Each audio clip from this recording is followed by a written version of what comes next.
Welcome back. Welcome back. This is the People's Voice.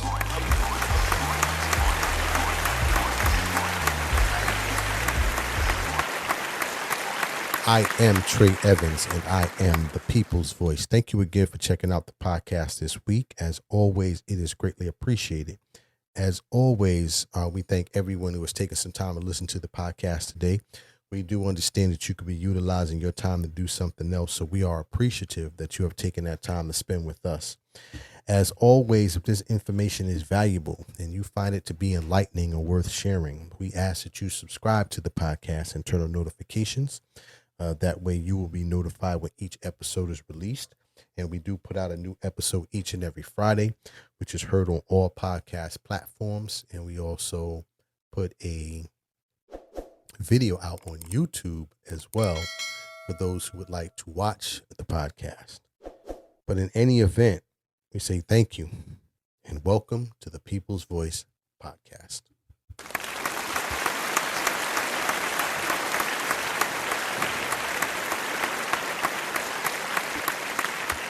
So today I want to get into the topic surrounding student loans, college student loans.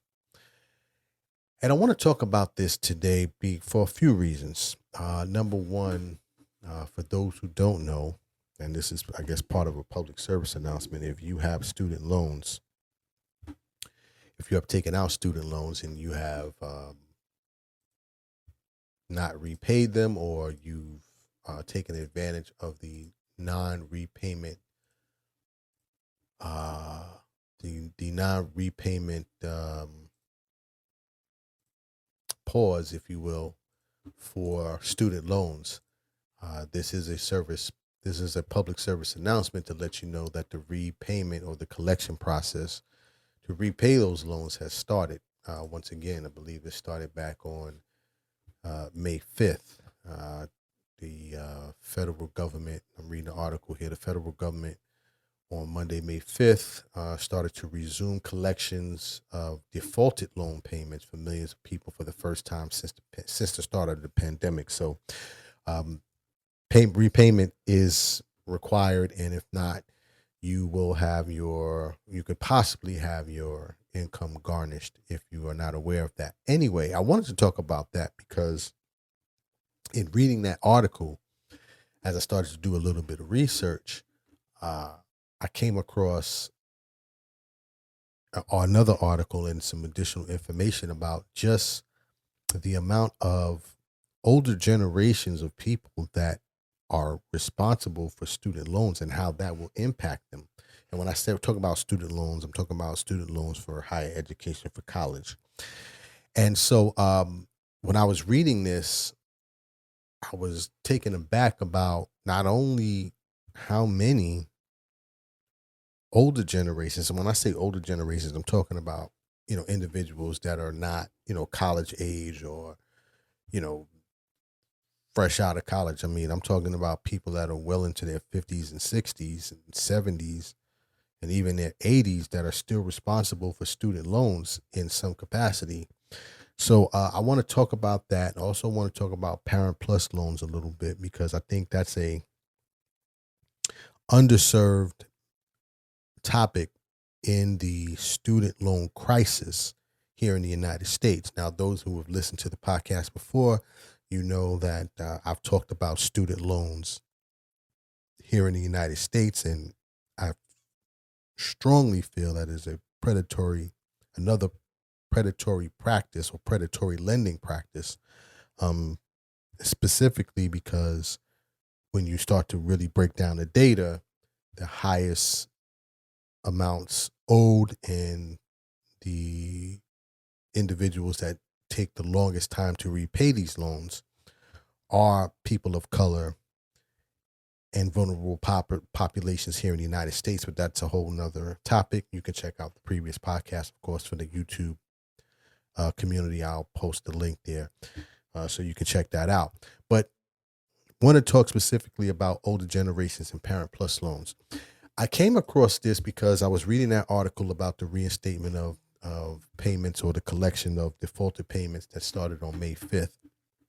and started reading the article from the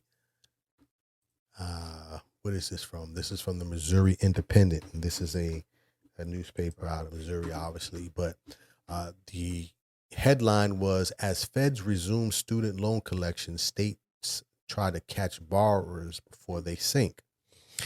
And so as I'm reading the article, the first couple of lines, the reporter, I guess, talked to a ombudsperson, which is basically a government official in a state that deals with complaints and things of that nature. And in the article, it said that they were talking to the government official in the state of California in the news report, and it says, sometimes they just don't know where to start, said Damien, who is California's student loan servicing ombudsperson. She said, I'm talking to borrowers from all ages, from new borrowers to I have 80 and 90-year-old borrowers. And she's talking about in regards to student loan debt. So, when I saw that, I'm like, wow, that's just got to be insane. But as you start to pull the data, there are several million, there are millions of people that are in those age ranges that are owing this type of money. And it's not only disturbing that you have individuals at this age still paying back student loan debt, but now under the proposed bill, and if you don't know, President Donald Trump has proposed his one big, beautiful bill. One of the line items in that bill, if you will, is that he was proposing, or the bill is proposing, to have student loans, or have the ability for student loans to be repaid between a 30-year period. So, not getting too deep into the woods in this, currently under the plan for student loans, and I'm talking about federal student loans, I'm not talking about private student loans, federal student loans, the standard plan allows or requires individuals to repay back the loan within 10 years. Then you have other plans, which are called income-driven plans. And for those who have been following this story, you know this. And for those who may not, you've kind of heard it in the background when they talk about IDR plans. They're called income-driven repayment plans. Those plans typically have terms of 10 to 25 years. But now under this one big, beautiful bill act that is being proposed by the president and the current administration, they are looking to get rid of the two plans or the three plans, right? And they want this one standard plan that basically says you have 30 years to repay a plan. Now, repay the student loan. Now, many have argued that this is, essentially servitude. And I've said, a million times, any form of debt is this for me, right? So, look, brother, debt is slavery. Okay. And so when you start talking about a 30-year repayment term for a student loan, that is just mind-boggling to me. That basically you could graduate at 22 years old, and at 52 years old, you're still paying a student loan. And I mean, it's basically like a mortgage at that point. But when you take the combination of what I just talked about in terms of the repayment process starting, what's going on in many states where older generations are now calling to say, hey, what can I do to repay these loans? And now you have this administration or this new bill being proposed that will essentially require people a 30-year term to pay back a loan. this is a crisis that is going to just really get blown out of the water. Matter of fact, a perfect example of this, I was looking at a Dave Ramsey, and Dave Ramsey, for those of you who don't know, is a um, I don't want to call him a financial advisor, but I guess he could be considered that. But he talks about this on his show. He has a show with deals with financial literacy, and he interviewed an individual. And I want to play this for you, and then I want to kind of go into what's being owed or what's left, and then how this is going to affect this repayment collection process is going to affect certain older generations. But let me play this from Dave Ramsey, and then I'll go on from there. So that I owe 250. I'm 59 years old, and my credit report shows that I owe $258,000 in student loans. Is there any way I can make that go away? Good Lord. You're 58? I'm 59. 59. And the what did you study and when? Well, actually, I have 3 degrees, and with parents and students going to college, they make the parents do the Parent Plus loans and pay for them. Hold on, you said they make them? My son wasn't able to get the tuition for his classes, and I had to do Parent Plus loans the whole 4 years for him. And this is a common scenario that is occurring today in our society. And that's a perfect example of the Parent Plus loan crisis that's really being underreported, which is now going to create even a bigger issue now that this collection process has restarted. And now let me be 100% clear, and I've said it before, I'm not against anybody making money. I don't have a problem with that. I do have a problem when it becomes very predatory. And when you start to suggest these type of terms to repay back a loan, I think that's very predatory. And like I said before, it becomes indentured servitude, and it's just not good anyway how you slice it up. But to kind of give you some numbers so you understand what I'm talking about. I'm reading here from an article from NPR, and this was a couple of years ago, so this data I'm sure is updated. But at the time, it says that according to federal data, 3.7 million Americans were holding at least $111 billion in debt from Parent Plus loans. And then it goes on to say here that because low-income families, especially Black and Latino parents, are disproportionately taking out Parent Plus loans, their heavy use and unfavorable terms and conditions exacerbate the racial wealth gap. So now when you take that information and now you go into extending this to 30-year payments, you're going to get this all day. Look, brother, debt is slavery. Okay. And that's going to be an ongoing process in the student loan scenario. In addition, there have been calls for legislation to kind of address this. I'm reading here from the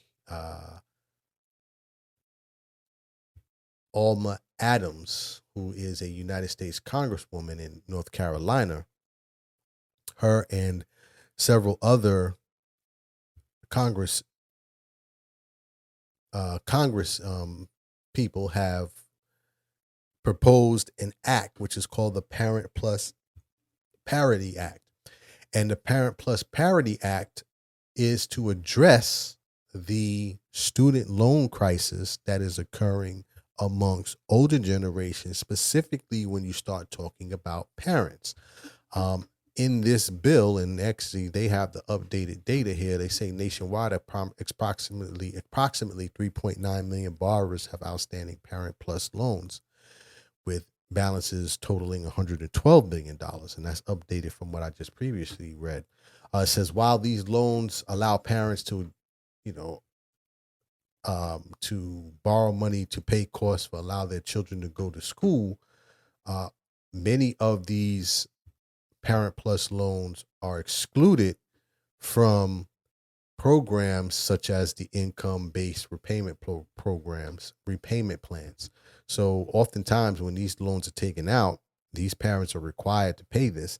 And if they're coming from situations where the household themselves are already struggling to make ends meet, if you will, this type of debt becomes super crushing because not only do you now have the children who feel some type of obligation, obviously, to help relieve the parent of this, but then you have this crushing debt as well. And keep in mind, these Parent Plus loans typically have higher interest rates than the general student college loans. So it can be very crushing for people. So there is legislation that has been put forth to kind of address this, but it's still not enough. Last but not least, just to close out here. So the Parent Plus loans is a major issue because in this collection process, you now have older individuals who will potentially have not only their retirement, but their Social Security income reduced as a result of having to pay back these loans. I was reading an article here from CNBC, and in that article, it says that the student loan borrowers in default could see up to 15% of their Social Security benefits garnished. And I'm reading here from CNBC. It says here that Social Security beneficiaries are at risk of receiving a smaller benefit if they fall behind on their student loans. Since the Trump announcement to, recollect on those loans or start the collection process on those loans, it says that there are some 2.9 million people aged 62 or older with federal loans as the first quarter of 2025, according to the Education Department data. That's a 71% increase from 2017, where there were 1.9 such million borrowers, according to the data. All I'm doing is presenting the facts. And I ain't passed the ball, but I know a little bit. Men lie, women lie. The numbers don't. And it goes on to say more than 450,000 borrowers in that age group are in default on their federal student loans and are likely to be receiving Social Security benefits, the Consumer Financial Protection Bureau found. And so this is a major issue that I wanted to kind of put on to everyone's radar. Now, in terms of what can be done about it, well, there has to be some type of student loan relief for Parent Plus borrowers, especially for those who have been paying on these loans, for decades now. Now, I'm not against, again, anyone making money. I'm not against it. But if you're starting to pay, double of what you borrow, triple of what you borrow just in interest because you've been paying on these loans so long, at some point there has to be, a timeout, or not a timeout, but there has to be some type of relief to say, okay, listen, we've received more than what we've loaned out to you as an individual. And so at this point, we will provide forgiveness in terms of the terms of the original agreement. Now, I know that goes against a lot of the principles of business, but at some point, if you have a society that is being just beaten in through debt, it doesn't do anything for the society itself or the community. And all it does is create a recurring process of debt that will